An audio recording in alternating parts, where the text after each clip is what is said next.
Welcome back, everybody, to another deep dive. Today, we are going to be looking into the world of Matthew Arnold.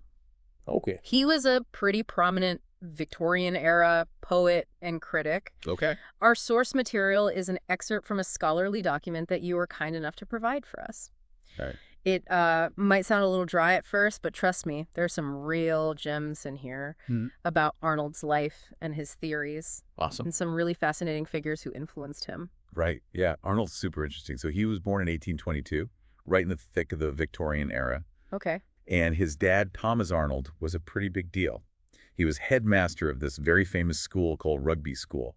Oh, wow. Yeah. And super strict, like a huge believer in discipline and classical education. I see. So you can imagine young Matthew surrounded by all this ancient Greek and Roman literature and Yeah. ideas about virtue and, all that good stuff. Yeah. It really shaped his whole worldview. Okay, so it's no wonder that he ended up with this kind of elevated view of what art and especially poetry should be. Exactly. Yeah. He totally believed that poetry had this incredible potential to lift us up and offer us solace and guidance. And he wasn't just talking about pretty words or rhyming, Yeah. He really saw it as a way to grapple with the huge questions of life. Yeah. The stuff that really matters, like how to live, what it means to be human, what our place in the universe is. He even famously called poetry a criticism of life. Okay, criticism of life. What did he even mean by that? It sounds pretty intense. It does sound intense, Yeah. but what he meant was that poetry at its best, it's not about escaping reality or just expressing your own personal feelings. Right. It's about engaging with the world around you, the moral and social issues of the time, trying to make sense of how complicated human existence is. Yeah. And he felt that poetry could do this not by preaching at you, but by impacting your emotions and your imagination. So it's about prompting you to really think deeply about your own life and the world around you. Exactly. Okay, so it's not just the technical aspects like the rhyme or the meter. Right. He's looking for something deeper. Yeah, like a moral and philosophical depth. Okay. Which is really fascinating because he didn't just talk about the power of poetry. Right. He had some pretty strong opinions on how to judge it. Okay. He really wasn't a fan of vague definitions. Right. So he came up with this interesting and maybe a little controversial method for judging poetry. Uh-oh. It's called the touchstone method. The touchstone method. Okay. I'm intrigued. Tell me more. Well, basically, he believed that the best way to judge a poem wasn't through some abstract rules, Right. but by comparing it to the greatest works of literature, the ones that have stood the test of time. Makes sense. So he suggests having a collection of these short passages or lines from these acknowledged masters. Okay. Think like Homer, Dante, Shakespeare, Milton. Oh, wow. So like a greatest hits of poetry. Exactly. And he called these your touchstones. Okay. So when you come across a new poem, you compare it to these touchstones. Yeah. See if it makes you feel the same kind of greatness. Yeah.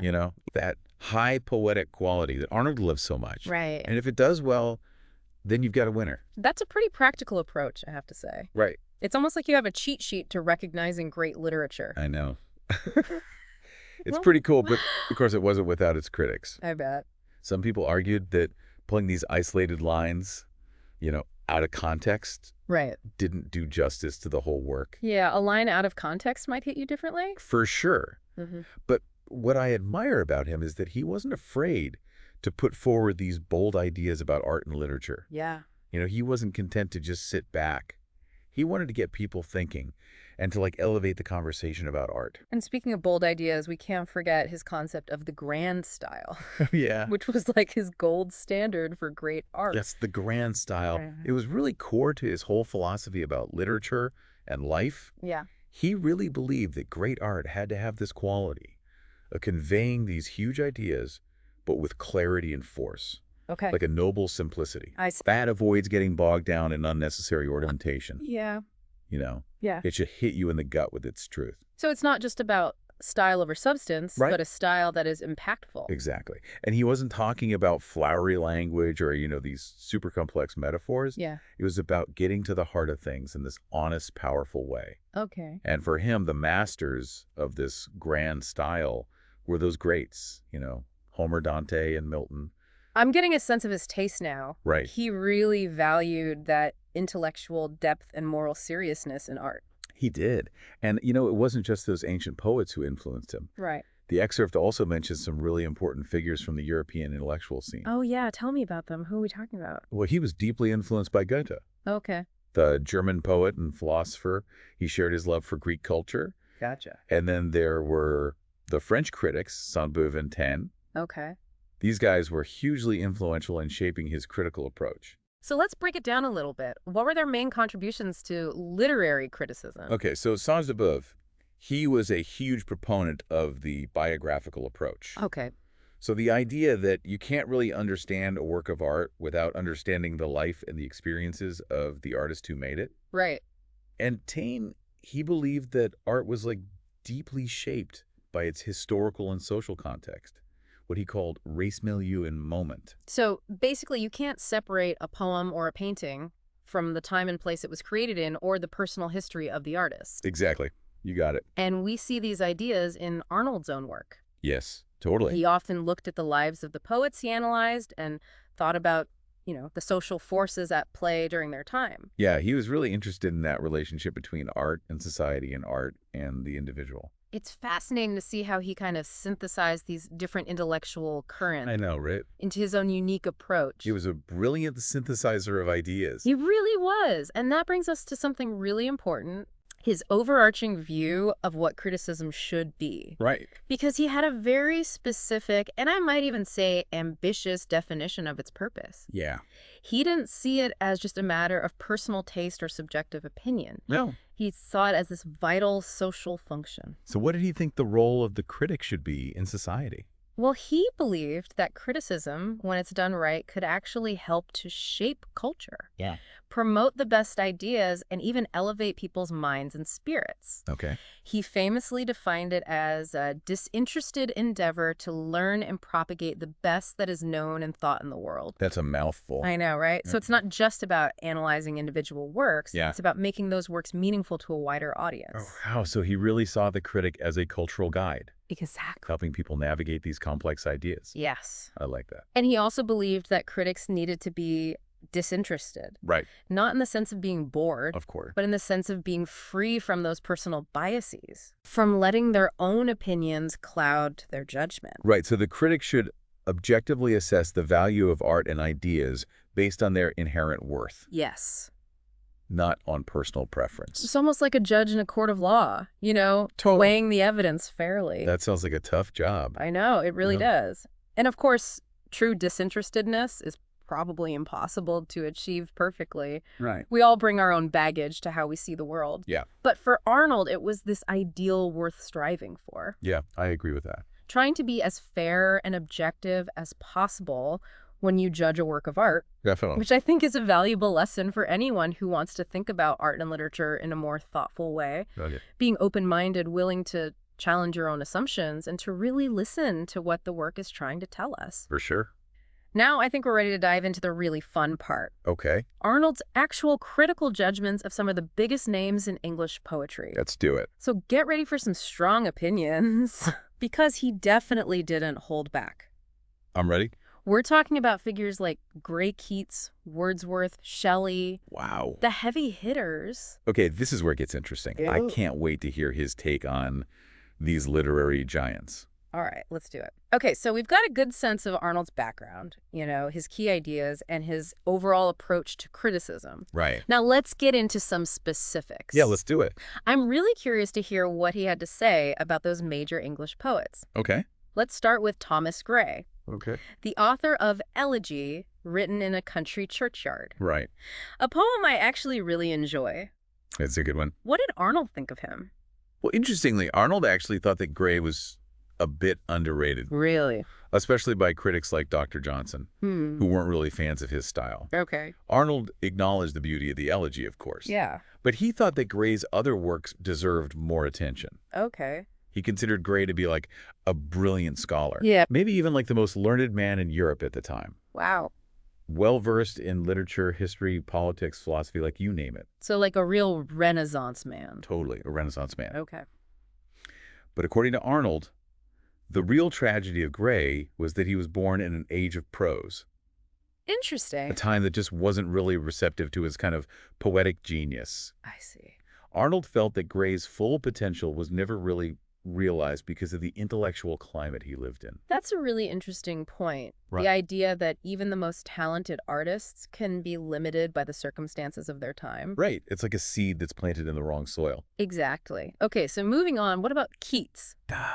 Keats. He was such a passionate romantic figure. I Yeah. can only imagine what Arnold thought of him. Well, this is where Arnold's biographical approach really comes into play. Okay. And it might be a little controversial. Oh, He starts by analyzing Keats's love letters. his love letters. Yes, his love letters, which he found, shall we say, less than impressive? Okay, I see where this is going. He's about to link those love letters to Keats's poetry. You got it. Exactly. Okay. For Arnold, these letters revealed something about Keats's character.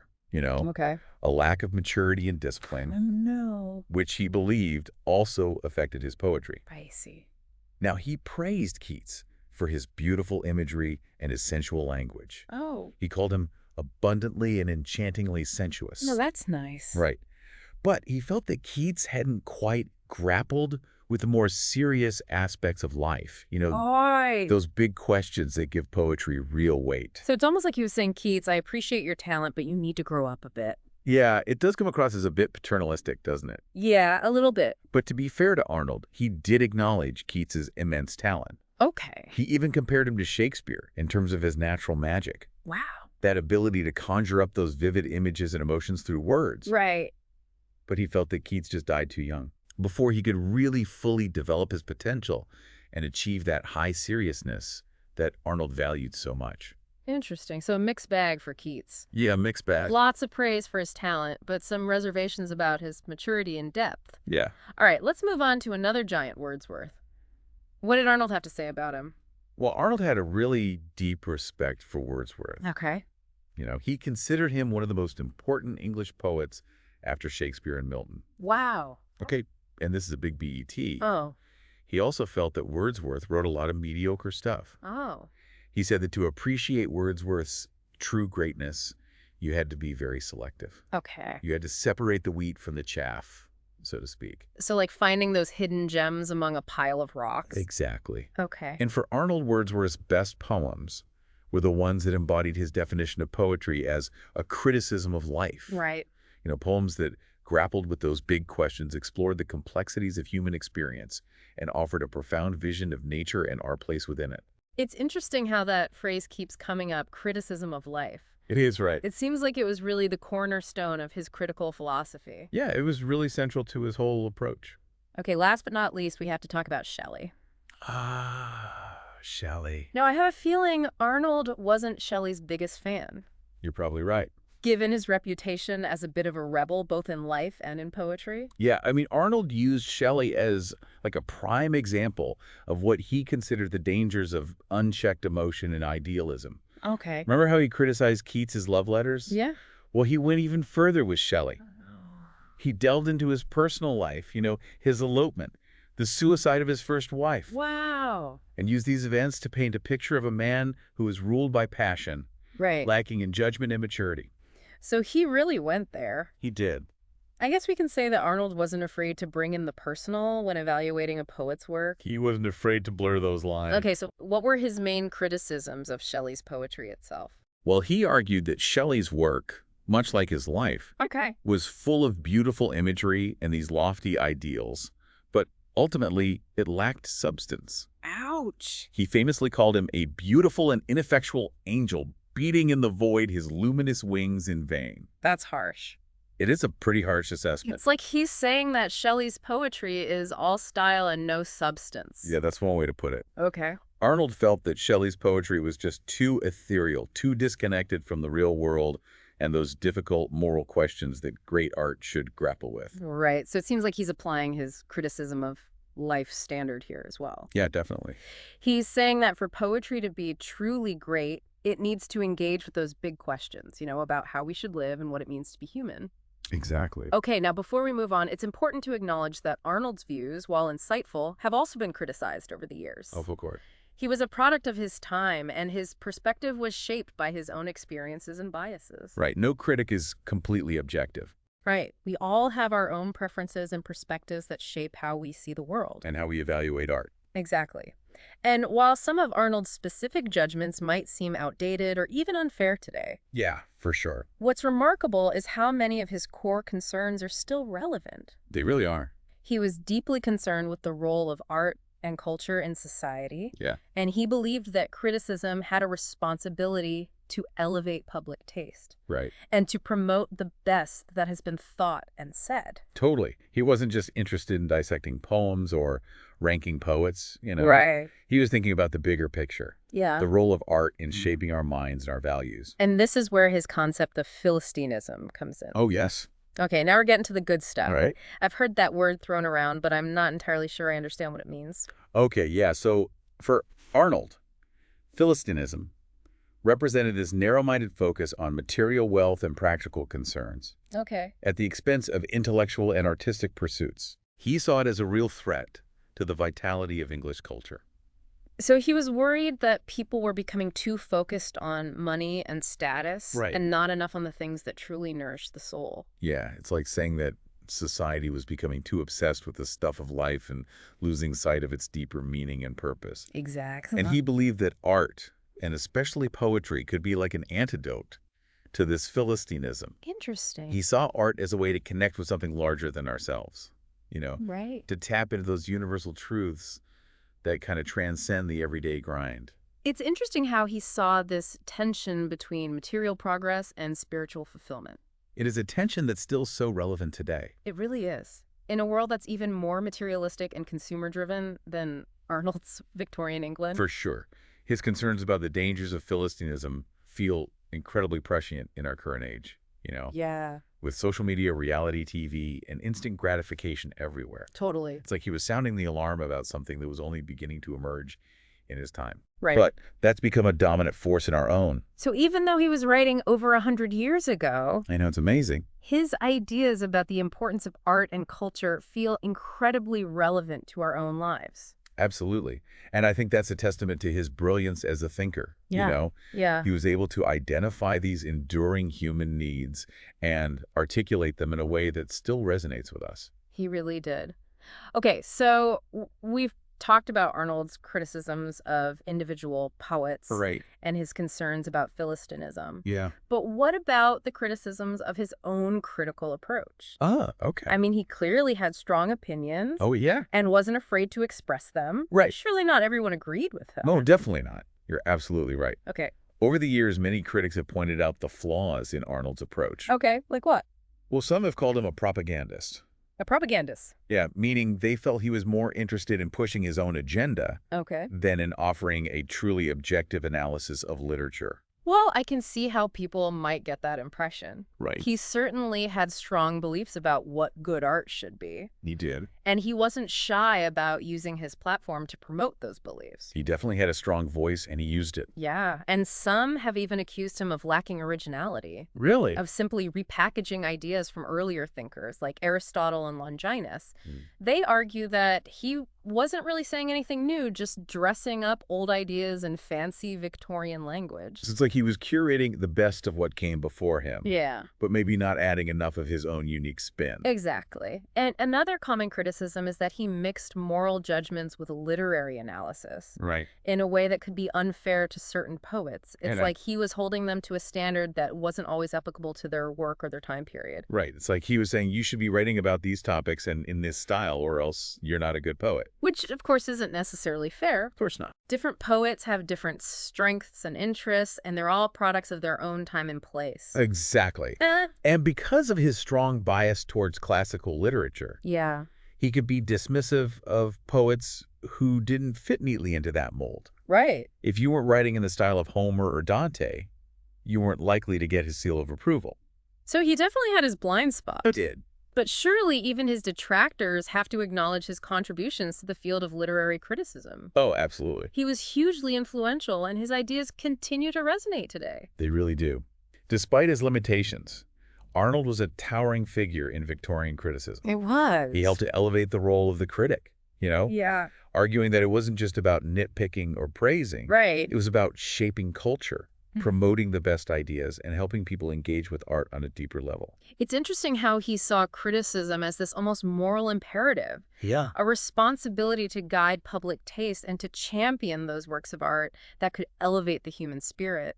He truly believed in the power of art to transform lives. He did. Yeah. And while his specific judgments may not always hold up, Right. his passion for great art and his belief in its importance remain inspiring. They do. And I think that's a key takeaway for us today, Yeah. And if we don't agree with all of his opinions, Right. we can still learn from his passion, his intellectual rigor, and his deep engagement with the ideas that matter. And let's not forget, he gave us some incredibly memorable phrases and concepts that continue to shape how we think about literature today. Oh, yeah, for sure. Criticism of life, the grand style, touchstones, Philistinism. Right. These are all Arnold's ideas that have entered the critical lexicon. It's true. He may have been a controversial figure, Right. but he was a brilliant and thought-provoking one. That's a great way to put it. He was a provocateur, a challenger of conventional wisdom. Yeah. And that's something we need in every era, Right. Someone who pushes us to think critically about the world around us and the role of art in our lives. As we've been talking about Arnold and his ideas about culture and criticism of life, I can't help but wonder what he would make of our world today. Right. I mean, he was writing in the 19th century long before the internet and social media and the 24/7 news cycle. Right. Would he even consider things like news articles or social media posts or even the latest viral video worthy of serious critical analysis? That is such a good question. It really gets to the heart of why Arnold is still relevant in the 21st century. Right. I mean, obviously, he was writing in a very different time, Hmm. when books and newspapers and live theater were like the main forms of media. Totally. But I do think that his core beliefs about the power of ideas and the importance of really thinking about them, Yeah. those apply to any kind of content, regardless of the medium. So it's not about the format, it's about the substance. Whether it's a poem or a play or a well-crafted essay or even a thought-provoking tweet. The question is, does it grapple with those huge questions that Arnold was so concerned with? Does it offer a criticism of life that can help us understand ourselves and the world better? Yes, exactly. And I think if Arnold were alive today, he would be both horrified and totally fascinated Oh, yeah, I bet. by the sheer volume and variety of content that we consume. Right. It's overwhelming. He would probably be appalled by how superficial a lot of it is. Yeah. The endless noise and distractions that keep us from really engaging with ideas on a deeper level. I can almost picture him shaking his head at the latest celebrity gossip or those constant political rants on social media. Oh, totally. But do you think he would see any value in modern media? I do, actually. I think he would also be really intrigued by the potential of these new platforms Right. to reach a wider audience and to spark important conversations. Yeah. After all, he was such a strong believer in the social function of criticism. Right. The idea that it could really help to shape culture and promote the best that's been thought and said. So maybe he would have started a podcast or become a book influencer on Instagram. Maybe so. He was certainly passionate about sharing his ideas and engaging with the public. Yeah, he was. But in all seriousness, I think the main takeaway here is that Arnold's ideas are really adaptable. Right. His call for disinterestedness, for seeking out the best that is known and thought, Yeah. for engaging in a meaningful criticism of life. These are all principles that can guide us Okay. as we navigate this often overwhelming world of media. It's like he's giving us a toolkit for being more discerning, Exactly. more thoughtful consumers of culture, no matter what form that culture takes. Right. And in a world where we're bombarded with information from all sides, it's more important than ever to develop those critical thinking skills, Yeah. to sift through all the noise and find the signal, to separate what's profound from what's superficial, what's meaningful from what's merely entertaining. So how can we actually apply Arnold's ideas to our own lives as we scroll through our news feeds and watch videos and consume content in all its forms? What would he say to us if he were here today? I think he would urge us to approach all forms of media with the same kind of thoughtful engagement that he always championed. Yeah. Don't just passively consume. Be an active participant. Ask questions. Challenge your own assumptions. Right. And be willing to look beyond the surface to find those deeper layers of meaning. Don't just accept things at face value. think for yourself. Exactly. Yeah. And don't be afraid to seek out those touchstone experiences, Yeah. whether they come from classic literature or contemporary art or thought-provoking journalism or even well-crafted social media posts. Right. Look for the works that speak to you, that challenge your intellect, and that help you make sense of the world around you. Because even in our age of instant gratification and endless distractions, the power of great art Yes. to move us and inspire us and connect us to something larger than ourselves, Right. that power is still just as potent as ever. Beautifully said. Yeah. And who knows, maybe if we all engage with art and culture in this more mindful way, Yeah. we might even find ourselves a little less susceptible to that Philistinism that Arnold was so worried about. That's a goal worth striving for. It is. Well, I think that's a perfect note to end on. We've covered a lot of ground in this deep dive into the world of Matthew Arnold. We have. And even though he was writing over a century ago, his ideas about art and culture and the criticism of life still feel incredibly relevant today. I agree. He was a complex and challenging thinker, but his passion for great art and his belief in its power to elevate the human spirit are truly inspiring. They are. And I hope our listeners have come away with a renewed appreciation for the importance of critical thinking and the search for meaning. Me too. And the enduring relevance of Arnold's ideas in our modern world. Absolutely. Well, thank you so much for joining us on this deep dive into the world of Matthew Arnold. It's been a pleasure. We hope you enjoyed this exploration of his life and his work and the enduring power of his ideas. We'll see you next time for another fascinating dive into the world of ideas that matter.